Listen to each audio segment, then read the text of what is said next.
오늘은 출애굽기 21장 3절입니다. 그가 단신으로 왔으면 단신으로 나갈 것이요 장가 들었으면 그 아내도 그와 함께 나가려니와. 아멘.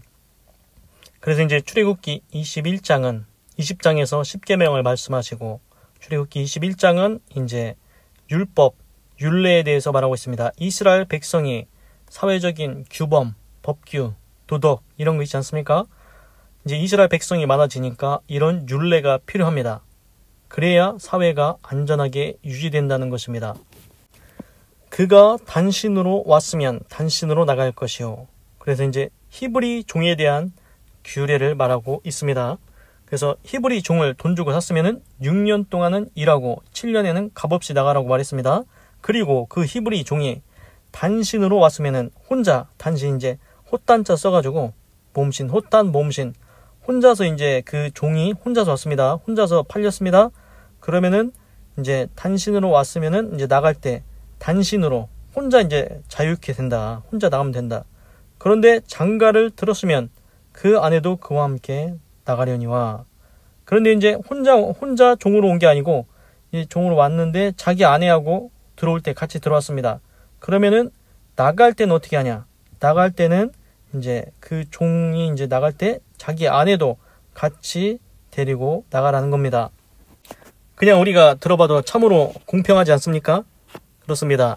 혼자 이제 히브리 종으로 이제 팔려가지고 이제 6년 동안이라고 7년째 나갈 때 혼자 왔으면은 혼자 나가면 되고 이제 들어올 때 자기 아내를 같이 데리고 왔으면은 나갈 때도 이제 같이 데리고 가면 된다는 겁니다.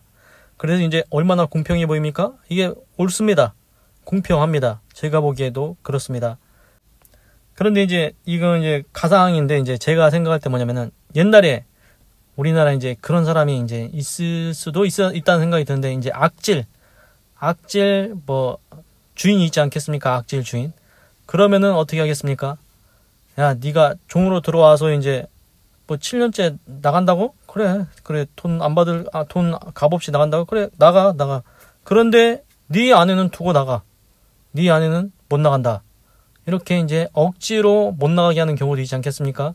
그러면 어떻게 하겠습니까? 그 남편, 그 종으로 있던 남편이 어떻게 자기 아내를 두고 나가겠습니까? 그래서 이제 그 주인은, 악질 주인은, 악덕 주인은 이제 그 아내를 볼모 삼아가지고 종이 나가지 못하게 붙잡는 이런 것도 아마 있었을 것 같습니다. 그런데 이제 만약에 그렇게 한다. 그러면은 그거의 원인은 다 뭡니까? 자기한테, 주인한테, 자기한테 이제 도움이 된다는 겁니다. 돈이 된다는 겁니다. 유익이 된다는 겁니다. 아, 저 종을 내가 6년 동안 이제 돈으로 사가지고 6년 동안 일을 시켰는데 7년째 나갈 것 같은데 쟤를 더 부려먹어야 되는데 쟤한테 더 일을 시켜야 되는데 이런 생각이 들면은 이제 머리를 짜겠죠. 계획을 짜기 시작할 겁니다. 그래서 제가 들어올 때 아내도 데려왔으니까 아내를 못 나가게 하면 쟤도 이제 어쩔 수 없이 못 나갈 거다. 그래가지고 그런 식으로 이제 못 나가게 계속 종으로 부려먹으려고 그런 계획을 짤 겁니다. 그런데 오늘 하나님의 말씀은 분명히 말씀하십니다. 그 6년 동안 일한 종이 아내와 같이 들어왔으면은 아내도 같이 나가야 된다.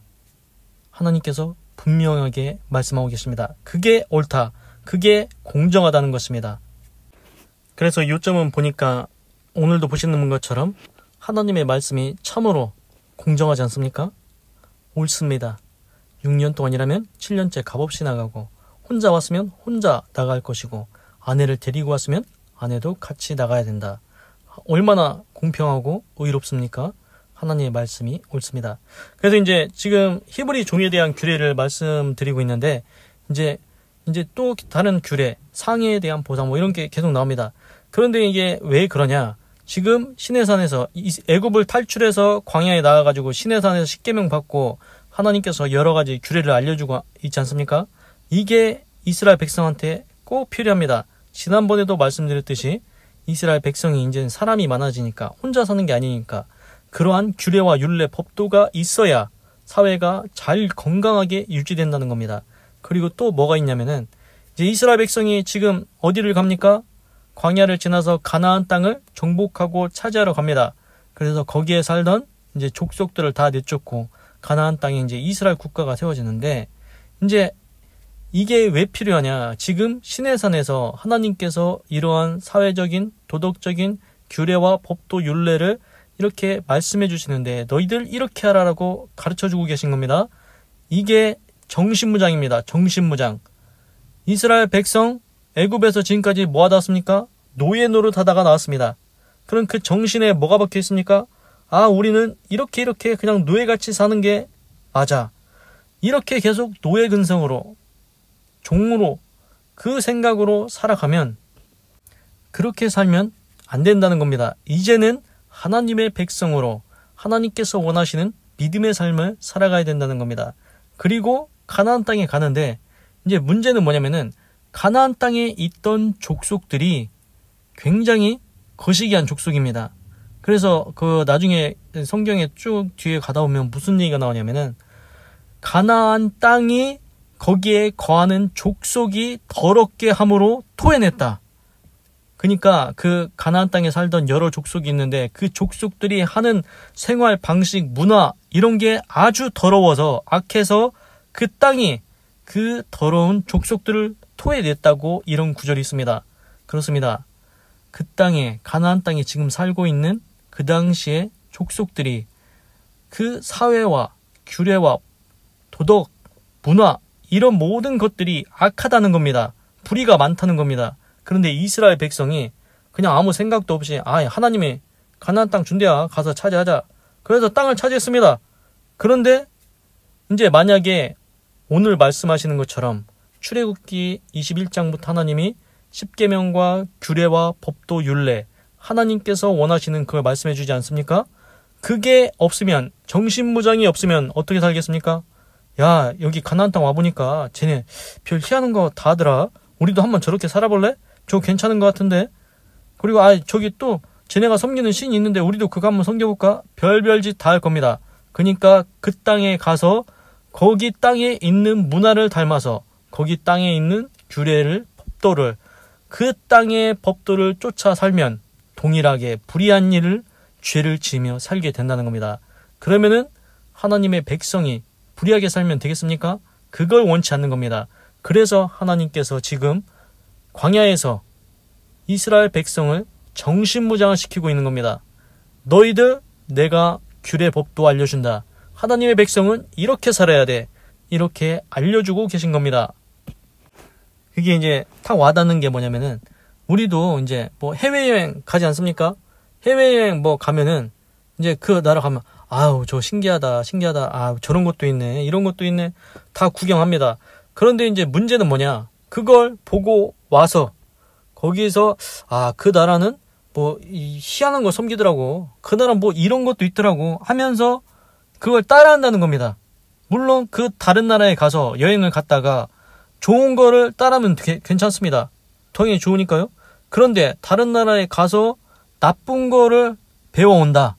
나쁜 짓을 다른 나쁜 죄를 저지르는 것을 배워온다. 그러면은 그거는 인생이 더 잘못되지 않겠습니까? 그것처럼 하나님께서는 이스라엘 백성이 가나안 땅에 가서 그들의 문화와 그들의 법, 그들이 행하는 모든 불의한 일들 따라하지 않기를 원하십니다. 그래서 하나님이 오늘 하나님께서 원하시는 규례와 법도와 율례, 하나님의 법을 가르쳐 주십니다. 그래서 정신무장을 시켜서 너희는 가나안 땅에 들어가면 내가 알려준 대로, 내가 가르쳐준 대로 규례와 법도를 지켜서 살라는 것입니다. 그래서 오늘 히브리 종, 너희들이 종이 있으면은 6년 동안 일시키고 7년째는 값없이 내보내고 홀로 왔으면 홀로 나가고 아내를 데려왔으면 아내도 같이 나가게 해줘야 된다. 그것이 공정하다, 옳다, 의로운 일이다. 이렇게 알려주고 계신 겁니다. 그리고 이제 재밌는 것을 말씀을 드리겠습니다. 이제 신약 성경에 보면은 이제 포도원 비유 얘기가 나옵니다. 그래서 이제 포도원 주인이 이제 아침에 이제 일꾼을 이제 뽑습니다. 그래서 이제 우리나라 따지면 뭐 새벽 6시에 딱 나가 보니까 이제 일거리가 없어서 이제 새벽에 일자리 찾으러 온 사람이 있습니다. 그래서 당신 내가 오늘 한 데나리온 줄 테니까 여기 포도원에서 일해라. 그래서 새벽 6시에 그 사람이 이제 일을 하러 갔습니다. 이제 끝나는 시간은 이제 오후 6시입니다. 그래서 한 데나리온이라고 나옵니다. 그래서 그냥 그냥 이해하기 쉽게 예를 들어 10만 원입니다. 오늘 일당 10만 원 줄 테니까 내 포도원에서 아침 6시부터 오후 6시까지 일을 해라. 그래서 가서 일합니다. 그리고 이제 또 포도원 주인이 이제 이번에는 오전 9시에 나갑니다. 9시에 나갔더니 이 일이 없어가지고 이제 줄 서고 있는 사람들이 있습니다. 그래서 이제 그 사람한테 야, 내 포도원에서 9시부터 저녁 6시까지 한 데나리온 또 10만 원입니다. 10만 원 줄 테니까 일할래? 그래서 알았다고. 내가 가서 일한다고. 좋다고. 그래서 가서 일합니다. 그렇게 9시에도 나가고 이제 또 12시 정오에 또 나가니까 또 일하지 않고 일거리가 없어서 놀고 있는 사람이 있습니다. 그 사람도 이제 좋다고 해서 거기서 일을 합니다. 그리고 또 3시에 나갑니다. 그리고 마지막으로 이제 오후 5시에 나갔더니 아직도 일거리가 없어서 놀고 있는 사람이 있습니다. 그 사람도 내가 한 데나리온 10만 원 줄 테니까 너 와서 일할래 하니까 좋다고 해서 와서 일을 했습니다. 그래서 이제 6시가 됐습니다. 오후 6시. 일이 끝났습니다. 이제 주인이 오후 5시에 온 그 일꾼을 부릅니다. 자, 여기 나와 약속한 한 데나리온. 그냥 제가 이해하기 쉽게 이제 10만 원이라고 그냥 하겠습니다. 10만 원 여기 받아라. 너와 내가 약속한 10만 원. 그래서 가지고 가라. 그러니까 이제 문제가 생기기 시작합니다. 어떻게 문제가 생기냐면은 오후 5시에 와서 6시, 오후 6시 1시간 일하고 지금 10만 원 받았습니다. 근데 이제 그 전에 왔던 사람들 3시에 오고 정오에 오고 오전 9시에 오고 오전 6시에 온 사람들 그 사람들이 어떤 생각을 가지냐. 아, 저 사람이 1시간 일했는데 10만 원 받았으니까 야, 우리는 그러면 엄청나게 받는 거 아니냐? 이렇게 생각하고 있는 겁니다.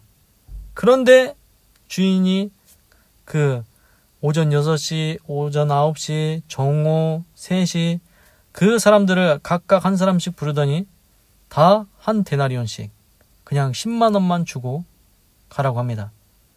어떻습니까?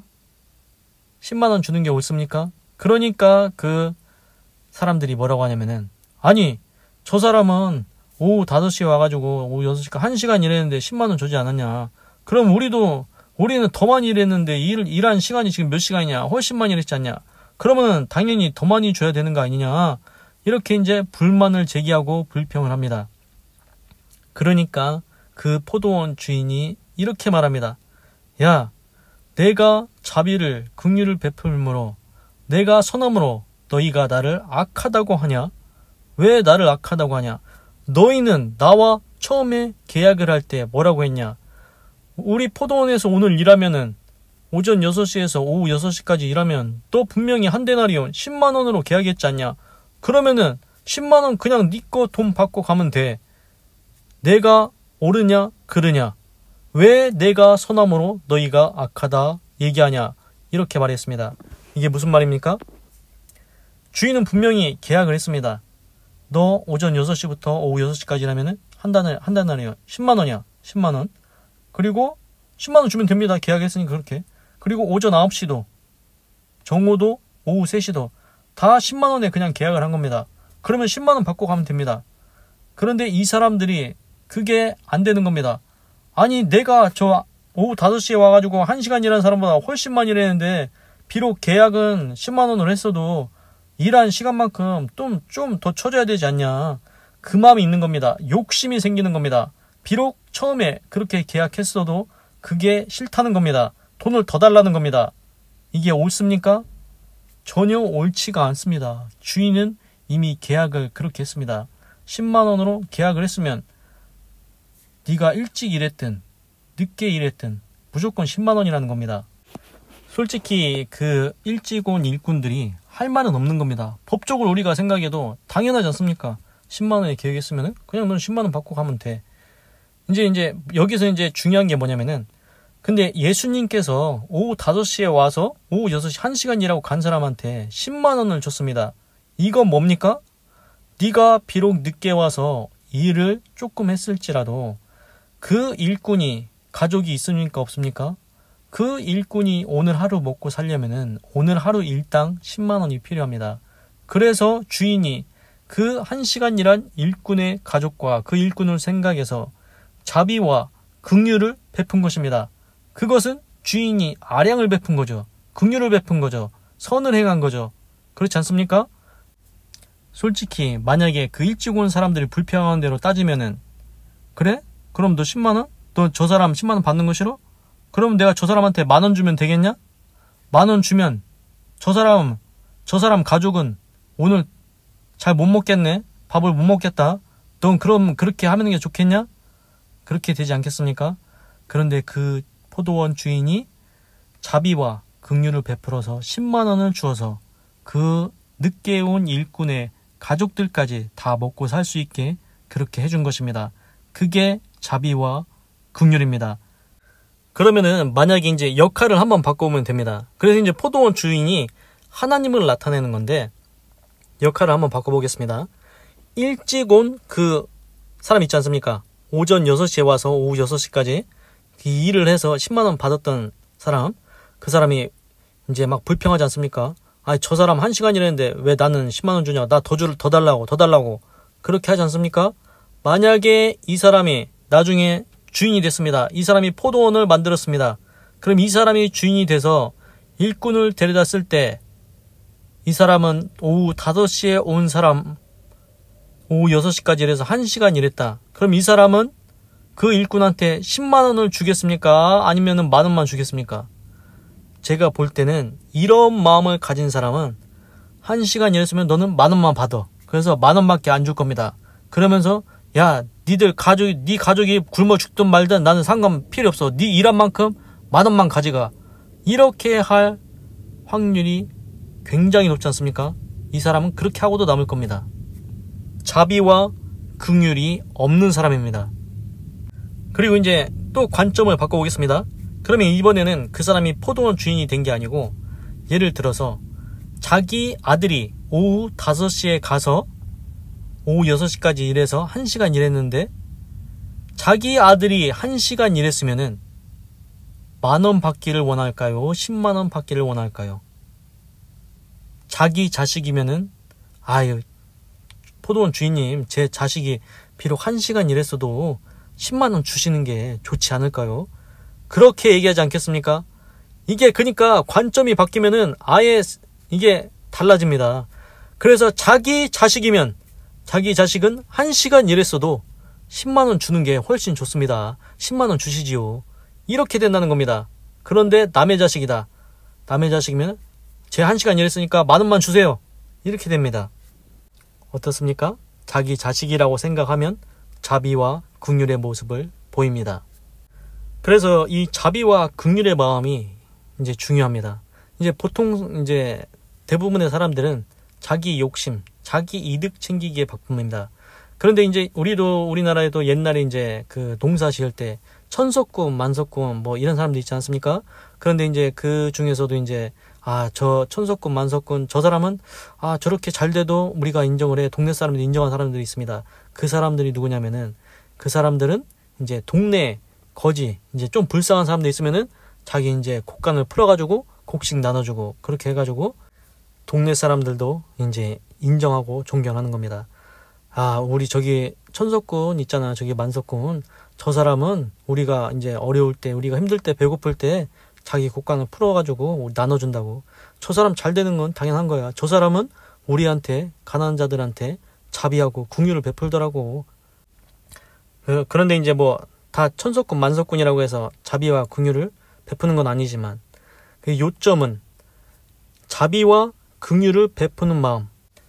이러한 마음을 갖는다는 것이 쉽지 않은 일이라는 겁니다.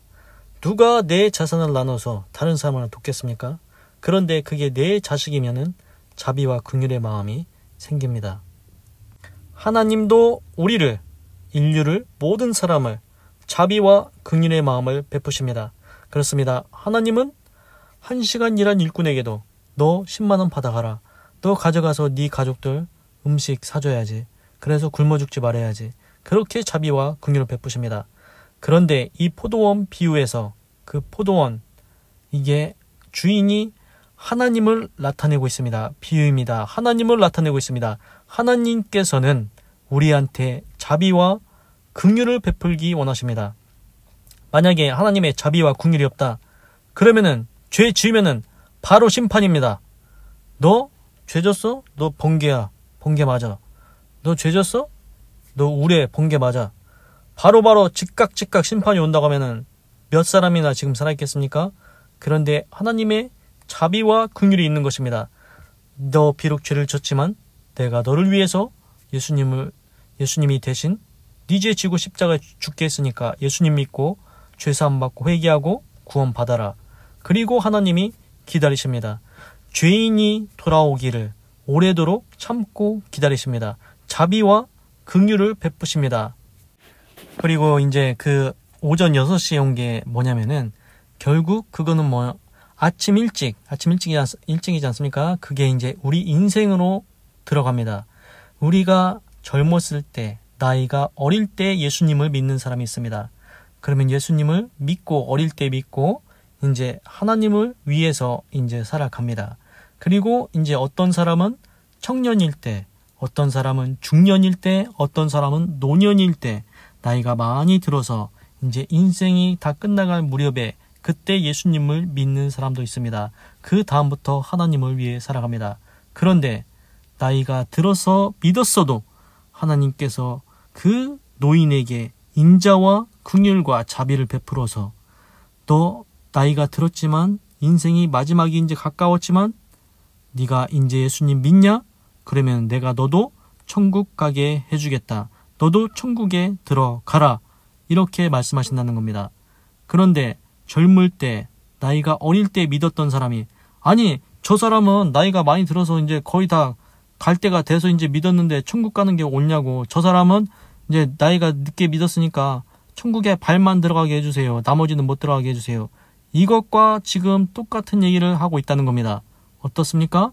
하나님의 자비와 긍휼입니다.